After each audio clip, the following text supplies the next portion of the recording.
Hi, today I'm just going to do a very quick demonstration of how to use alcohol markers and how to start blending. This is by no means the be all and end all. Blending can take a long time to master, but I just want to show you that you can achieve good results quite quickly. I'm using Hunky Dory Prism alcohol markers today. These ones are mainly for skin tones. They have a great colour wheel on the front, so you can immediately see what sort of colours you're getting. They come in so many different colours, and each pack, usually you'll find, blends with the colours within that pack. So they're really good quality, good value for money. Right, so let me tell you a little bit about this. These are much better than inks if you want sort of greater detail in your colouring. We all know how messy inks can be. These are far more usable. They give you much better definition and detail, and as I say, are much easier to blend, really. Okay, what is blending? Blending is using two or more colours to create.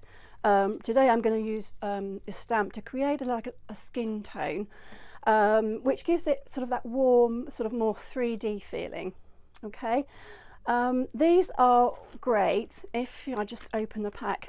Each pen has a different number, and actually you can find online is blending details for each set of pens. So if you look online, they will show you the colours, they will give you the numbers, and you will very quickly learn which numbers actually blend together.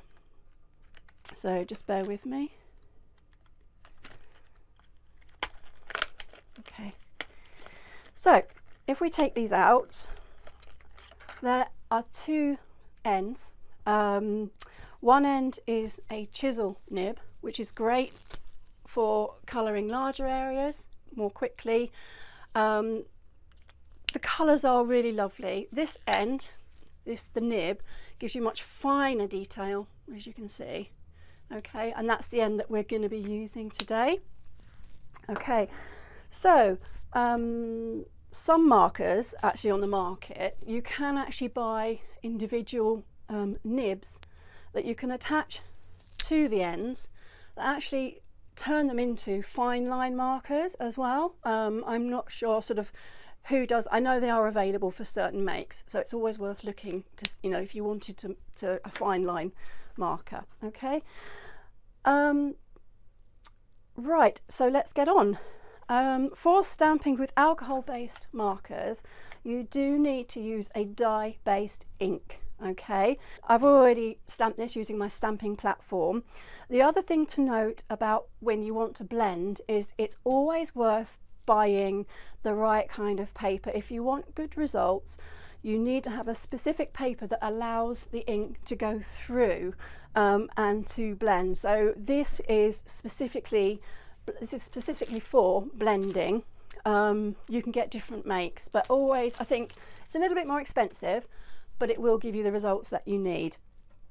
Okay, so what I'm going to do now is choose the colours that I'm going to use. Right, okay, so first what we need to do is put down a base colour.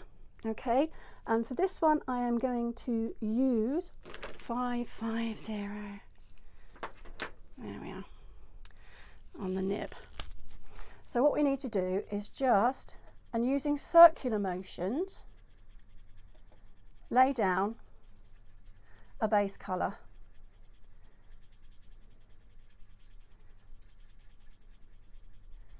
Okay, don't be afraid of them, and what you might find is that actually as you're colouring they look very dark, but as the alcohol evaporates the ink becomes lighter. So don't worry, you know, about making mistakes.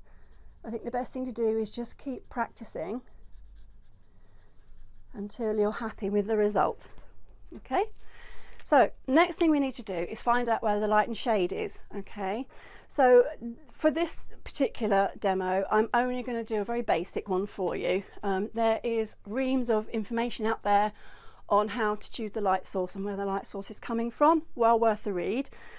So the next thing I'm going to do is use, where are we? 537, there we are, to lay down some shadow. So obviously anything that is on top of something is going to create a shadow. So where her hair is, you're going to have a shadow, okay? So down the sides of the face. And again, small circular motions. And it looks quite dark, don't be scared. And again, here on the arms, you're going to find underneath, I'm just doing this as if the sun is shining straight down, okay? So anywhere that you think, or you can look at yourself or other people to see where the shadow falls. Obviously where her clothes are, and on the inside of the arm, there's going to be shadow, and around the butterfly, just a little bit there. Okay, and you can really start to see the colour building up. Now, the next thing I'm going to do is use the third colour, which I will just check I have got the right one, 515, to kind of give that kind of tonal difference. Again, just going over the edge of the last colour that you've put on, and colouring into the centre. Okay, don't cover up the other ink completely, you just want to touch the edge so that it blends together. And then again, down the arm, and here, and where there will be shadow, there. Okay. The next thing we're going to do is go over that with the first colour that we laid down, which is 550. And what we're going to do is we're literally just going to do the same again and just go over the very edge of what we've just laid down. There we are. Okay. And then just fill in just to give it that little bit of depth. Same on the arm.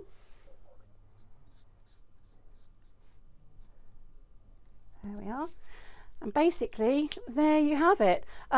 You can add colour to the cheeks, sort of use a pinker colour, which I don't have actually in this pack. And you can just sort of blend in just a tiny little bit of pink to give her cheeks some colour.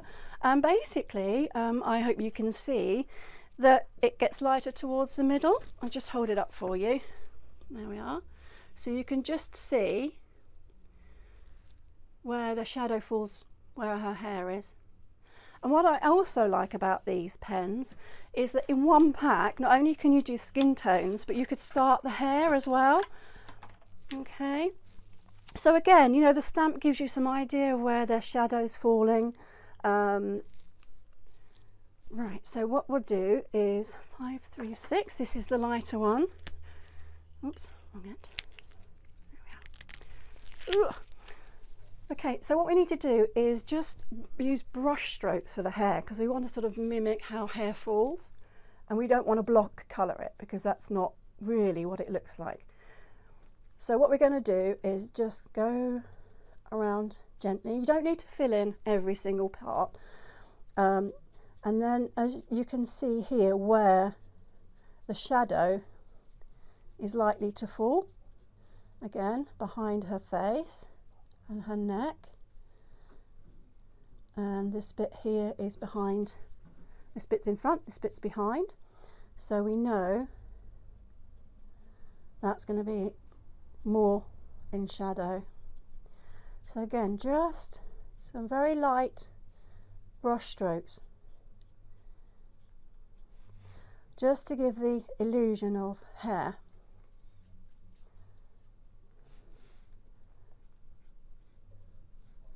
Take your time, don't rush. These alcohol markers have nibs. You can get some that have sort of brush nibs, which does give a finer detail, but these are absolutely fine. They're just sort of slightly thicker, but that's not a problem. Okay. So obviously, you know, you do get light shining on hair, so you really don't want to fit it all in because you do get those light areas. And then what we're going to do now is add some shade. So where I've kind of determined there's going to be shade, we just add some darker colour.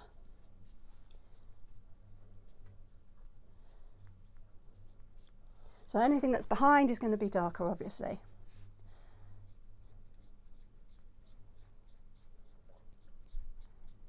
There we go. So just add a few little strokes in.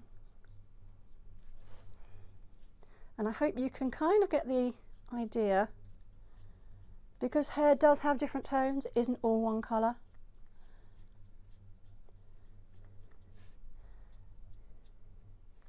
There we go. And then you can continue to build on that. As you build up your packs of markers, you can continue to build in colour, darker tones, add some light tones as well. But it just goes to show you what you can achieve with just one pack of these pens. And I hope that helps. So that's it for that tips and techniques video. We hope you liked it and got loads of value from it. If you did, let us know in the comments box below. More importantly, subscribe to our channel so you can stay tuned with all the latest videos that we're putting out here at Hobbybase. And in the meantime, thank you, and we will all see you very soon. Take care. Bye-bye. Bye.